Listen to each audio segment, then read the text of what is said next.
Yo, what's cracking guys? Faison here, and today I'm bringing you guys the last of the three decks I played to get to Diamond 1 this season. Probably the most anticipated of the three is going to be Trap Eldritch. I have had a couple people ask me how I plan to fix the deck now that conq is limited to 1, and I'm gonna be honest, it's still playable. It's just a lot more punishing if you mess up, so you gotta play it pretty well, I think. This is obviously the deck that I'm most comfortable on. It's the one that I played probably the most trying to get to D1, and it still performs. It beats everyone still.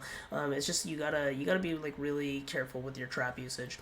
So a few big changes have been made to the deck, so we'll go into it as I get through the list. But we played the 2 Lord, and now I'm playing 3 Lord of the Heavenly Prison. I decided to play this because I wanted cards that could give me consistency um, without, like, getting ashed, because when you activate like Eldland and it gets ashed, it just kind of sucks. And ultimately, the issue I've been having with Eldland when I was testing it is that if you activate Eldland against a deck that has like Baron in it, or DP, it gets like insta popped, and if they negate the activation with Baron, you don't even get a send off of it, and it feels like really bad.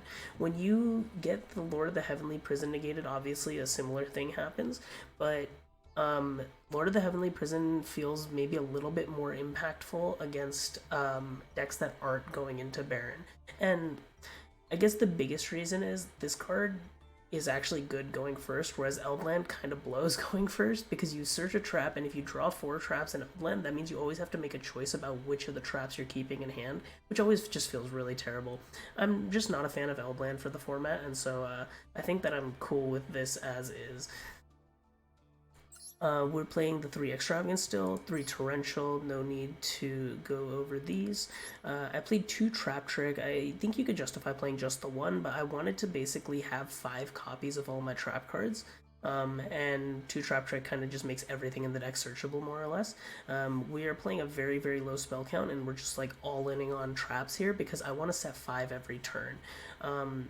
Set 5 plus Lord of the Heavenly Prison is like really, really strong against Tri Brigade because that means that their Charade will get rid of one of my cards, but that's it. Whereas, like I said, against the Sword Soul matchup, you just set 5 and pass because they're most Sword Soul decks are not playing the DPE stuff from what I've seen. I think more people like the Tenyi build, including myself. I think the Tenyi build's probably a little better. But for that reason, like Lord of the Heavenly Prison is a little more impactful against decks that aren't playing or that aren't playing negates, and it is better going first against decks even when they are.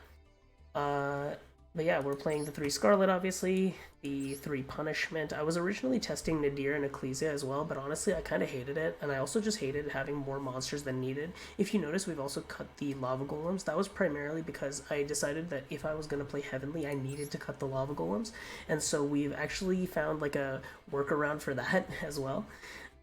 We're playing 3 IDP, 2 Judgment, 2 Strike, and 3 Broken Line. I decided to play this instead of Lava Golem because this actually can come up going first if your opponent plays into a Broken Line column. The one thing I should note though is that Broken Line will only resolve once per game. After someone has been Broken Line once, they will not play into it again. So that being said, I think you should probably even cut this down to 2. You could justify playing Solemn Strike at 3. I think another thing is like I would probably cut the Ice Dragon's Prison as well to 2 because it is searchable, and like this is probably the worst of the generic traps.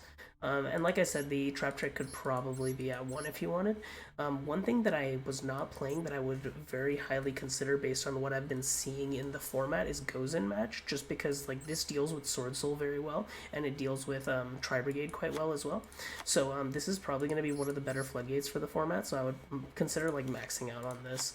Um, but yeah, we played the Imperial Order, the 3 Skill Drain. I would like to add 3 Gozen Match because in a 50 card list between the 3 Gozen Match and the 2 Tikaboo, you have like 5 monster floodgates, which gives you a 50% chance of seeing one, which is not bad. We're playing the 1 Vanities, obviously, very broken card. 3 Hawk Hero, and 1 conq. So, yeah, to adapt Eldlich, we basically maxed out on Hawk Hero. I was originally also playing Guardian, but oh my god, Guardian is terrible. It is so bad. It's not even a level 5. You can't turn it into Pleiades even. It is so trash. Like, oh my god, it's so bad. So I decided to just max out on, like, the playable ones. So Sanguine, Hawk Hero, and conq, and just like fill the rest of the space with good trap cards, and that like has been working out for me.